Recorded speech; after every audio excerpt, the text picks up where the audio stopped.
at Janjanbureh prisons? Alewati jelle ke Janjanbureh kasola. Anta wato fono la bari meta silo kan ka tunta ne man futaje. I cannot estimate the time, but we took a long time on the way going. Suto balen futaje. We got there late in the night. Jannen kata je suto starta Mansa Konkole. Before we got there in the night, we started at Mansa Konko. Jindi Mansa Konkole police. We disembarked at the Mansa Konko police station. Eko oli muta. They asked those people to keep us and that they will pick us up the next morning. The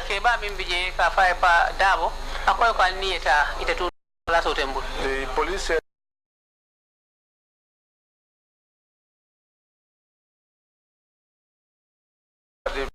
the station called Padabo said to them, take them along, I don't have the space to keep them here.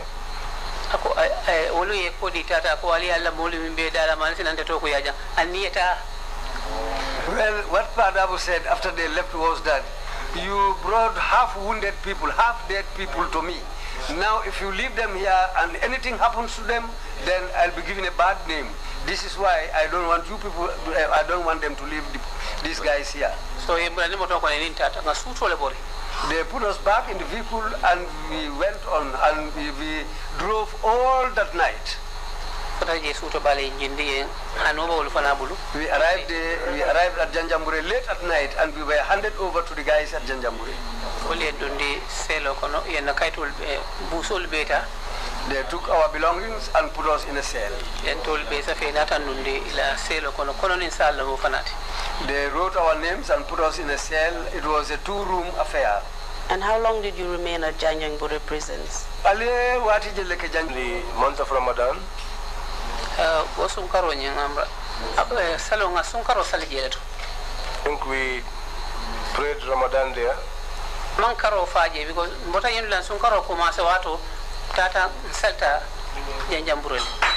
We started the fasting here, but we did the prayers in Janjanbureh.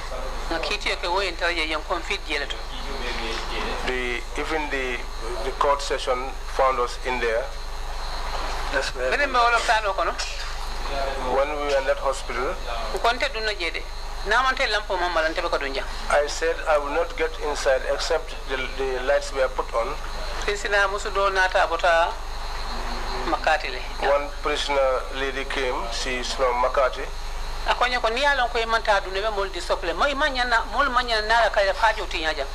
If you know that you are not going to enter inside and be disturbing people, then we shouldn't have wasted our time to come here to attend to you. I said to her, do you see this hand? It is swollen. I am unable to do anything with it. But if I slap you with my right hand, I will break your head. Because the anger that was in me, that is in me, if you know that, you will not even talk to me. You mentioned that your trial started during the time you were at Janjanbureh prisons. Can you tell us how that came about?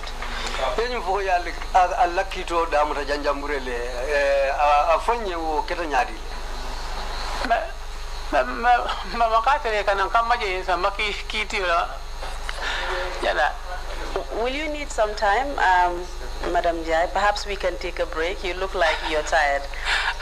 I think we need to take a break. Mr. Chairman, I believe the witness is tired. Let's take a break at this point and then we'll come back. We don't have that much to go. We are asking if we can take a break of 1 hour, 20 minutes, so that we can also deal with the business we need to deal with in the you conference. Have to guide me now instead of the other way around.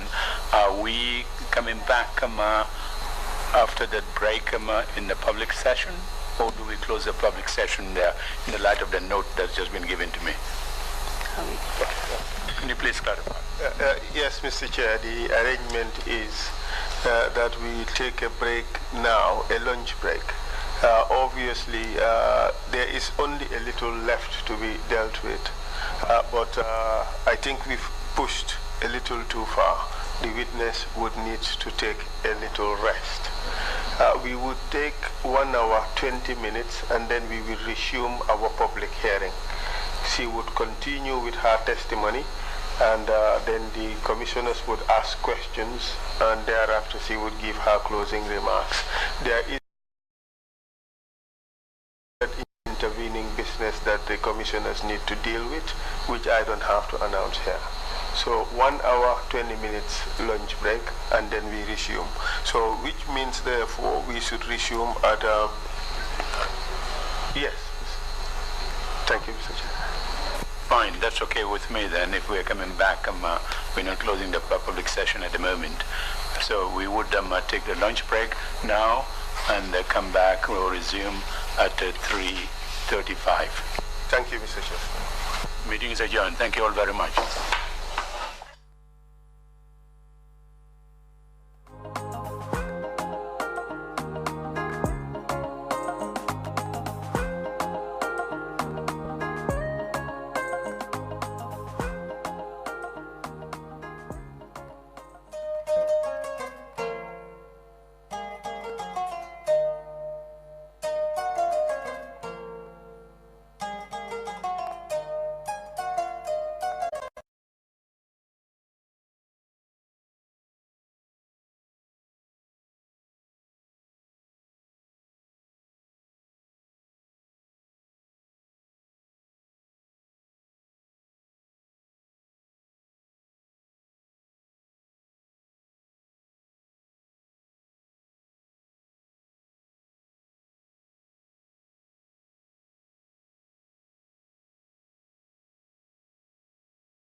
Good afternoon, Commissioners. Yes, we are ready to proceed. Thank you. Please proceed. Mr. Usher? Thank you. Mr. Fowle will get us the witness.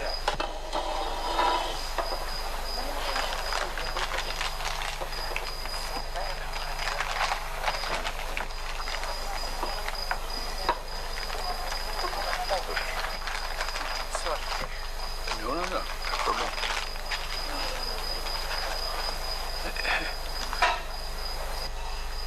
Ana.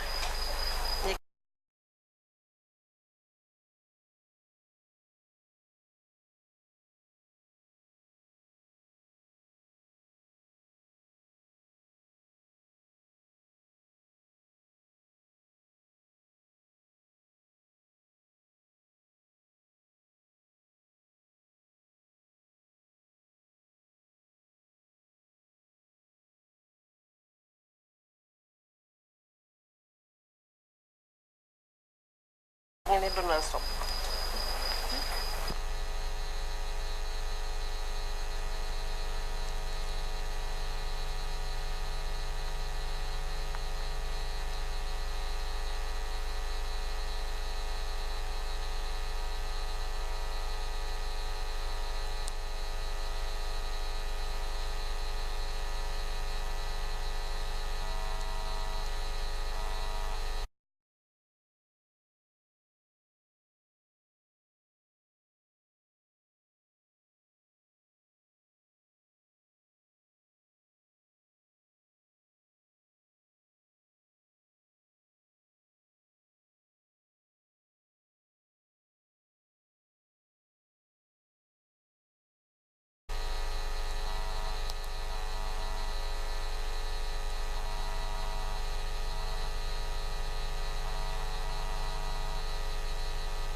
Good afternoon, Madam Njie. Ako itinyang Madam Njie. I hope you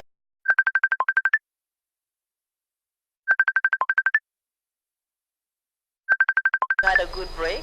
Akaya mera yeda hale dahad kendo. Yes. Can we continue with your testimony? Sa incidenten no ela sede yaro labang. Bismillah. Before we ended, you were just telling us about your ordeal at the NIA. Janin mbe tala dahala ye kul minu taki NIA be wolle sata kanu. And how you had been brought there after being arrested at Westville and then later on taken to PIU. Bolem nyinti kobriye muta Westville inate samba PIU la Cordato. Before we continue with your testimony, there are a few things I would just like to ask you. I would also remind you just to make your statements very short. To assist with the interpreters.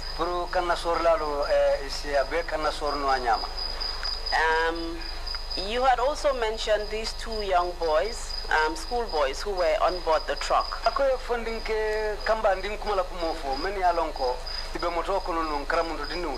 Can you tell us what happened to them once you got to the NIA?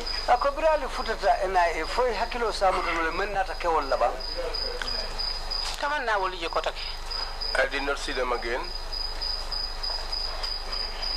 Can you also tell us who the director of the NIA was at that point? Yankuba Baji. Thank you. Can you just continue on from when you told us that you were just about to be blindfolded?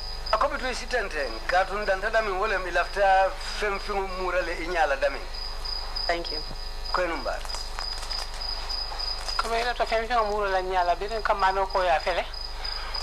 When this gentleman said to them, here she is, and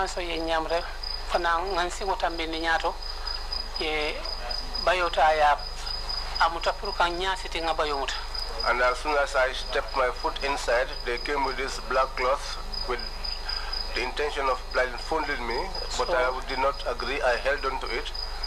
So now they came with the intention of getting hold of me and forcefully blindfolding me. Madam Njie, I'm sorry to interrupt you. I just want to get things clear. At this point, did you not tell us you were blindfolded? Sorry, you were handcuffed? Ako watu men benyim satala yafunun koye bulo sitilenu handcuff ke bulo lale. So between ako fo abe onyale ba wayata handcuff be bulo lale ba. No, at that time my handcuffs were removed. The handcuffs were removed. It was after that that they told me to go with this old man. That was how it happened. So when we got to where they wanted to blindfold me, I did not allow them to blindfold me. Council, that place was very, very hot because the kind of fight that took place there, it was a very, very serious fight. Because they wanted to forcibly get hold of me and I would not allow them to. At that time, there were 7 people. All of them had masks on. So those that were their leaders were in front. Now we were in that push and pull and I would not allow them to blindfold me. There was one individual behind, someone I did not see. But then I heard a voice saying, what you want to do with this lady is not going to be easy. I did not turn to look at him behind because if I did so, they would pounce on me and hold me. You mentioned that there was a push and pull between you and the people who wanted to blindfold you. Can you tell us the nature of that push and pull? ako yenyum foko lafta diakuya lafta nyaada sitila le diakuya andu yenyum foko nyo sabake taje fokelo ketaje wo kenya fo nyamba comme ning ibelore mo lafta ke moto adu ite fa balandi pour aye muta lafta diakuya ke moto aye lipa ifana lipa yala be nyo sabol hansai. Just like if you are standing and somebody wants to get hold of you, but you would not allow the individual to do so. Now, if the person hits you and you hit them back, then there will be a push and pull. When they hit me, I hit them back. When they hit me, sometimes I used to fall on the ground. So, but I quickly get up and also hit them, and they fall on the ground. That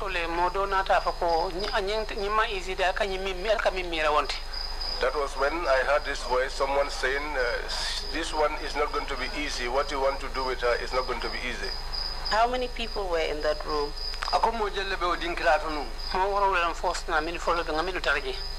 people first, those that I found there. And were they all men? They are all men.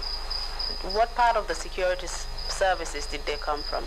Kodungolu ibota kanton intankada bunda jumala ole ibota security bunda jumala antela jero to anenge yenyame dal dolmo parality bar dol manke parality wolu bedo ko la jelato wala mo la do ko.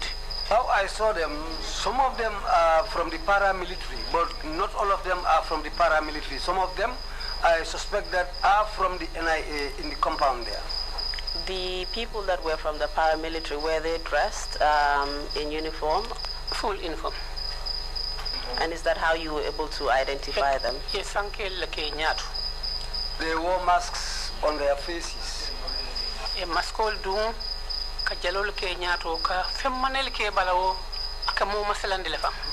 They put on very wired things over their masks on their faces, which if you look at sometimes makes you a little bit fearful.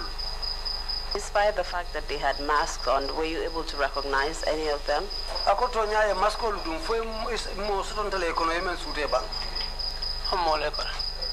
don't know anyone among them. Please proceed. Saying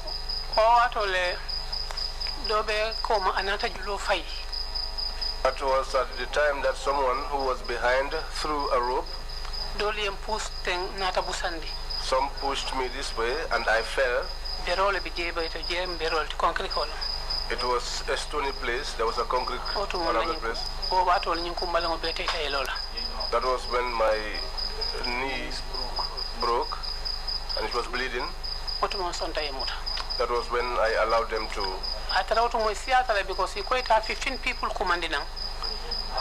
arrest me, because at that time there were many. They told them to go and bring 15 people. They came running as if you had placed a bowl of meat for them. Madam Njie, I'm sorry to interrupt you, but we have some technical issues we need to sort out. Just hold on.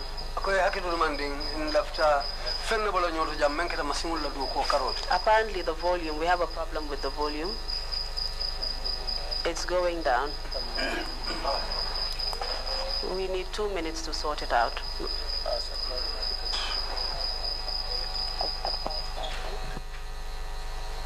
Mr. Chairman, this is the advice we've received from the technicians. Thank you.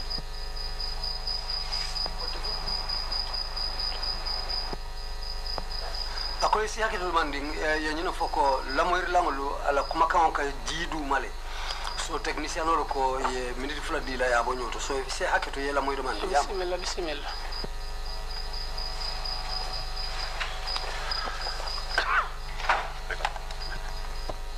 Check 1, 2.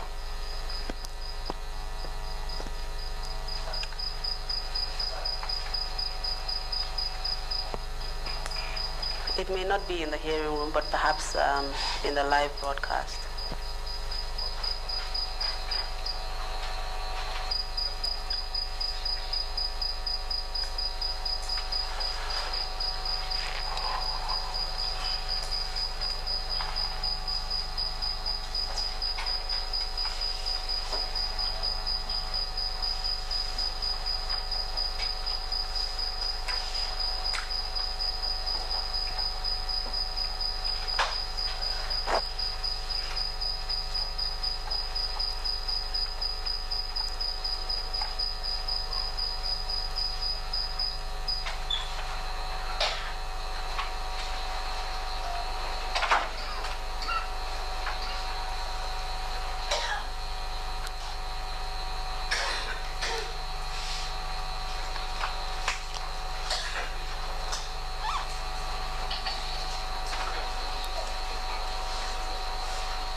Chairman.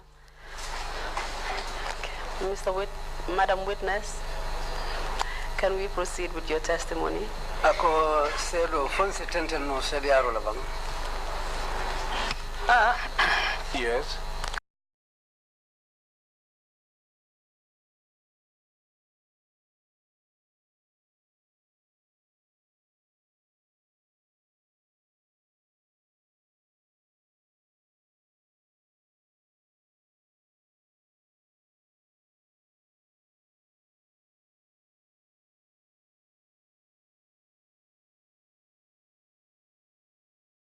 I'll just ask you a few questions before you proceed.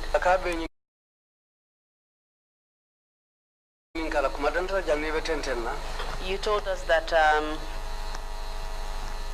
they tried to blindfold you, these PIU officers and other people who were in a room, and you refused, and they later started to beat you, and you fought back. Is that correct? Katale purke nyada city ibalanta wo molumen be dinkirato PIU ni modolu. Biri lipa itefana ya damu takejo ini duntanyola je bitu amunta dali ni keleta. Yes. And how were you able to fight back against all of those men? Ako ite killing ye mo jamal wairi ko fumo rola nyonnem ini keleta nyadi le. Kela le parole to ko ini le pamfana ngele pa na indi ma ke fana de mili. Well, fighting is about hitting each other. When they hit me, I hit them back. I feel the pain and they too feel the pain. Because if I left myself to them like that, anything could have happened.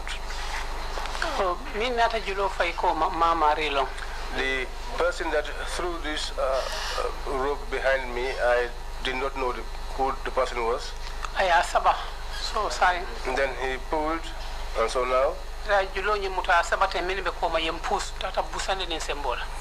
he pulled the rope, and those that were in front, they pushed me, and I fell down. That injured my knee, and it was bleeding all over. How did you fall down? On what part of your body did you fall down?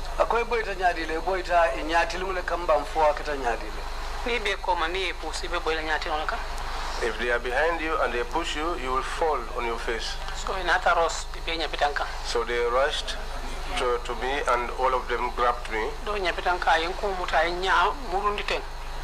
One held my head and turned my eyes like this. So I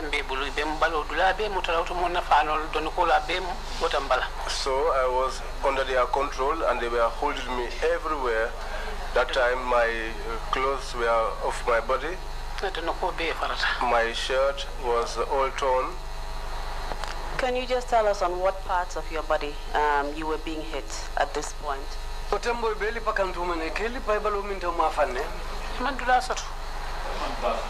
There's nowhere they spared.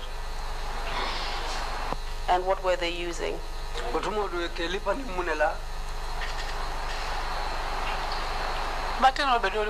Some had battens.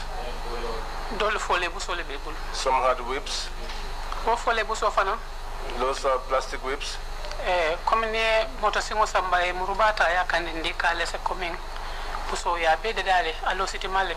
Those ones, just like if you took a tire and you hit a knife and you cut the tire from the deck.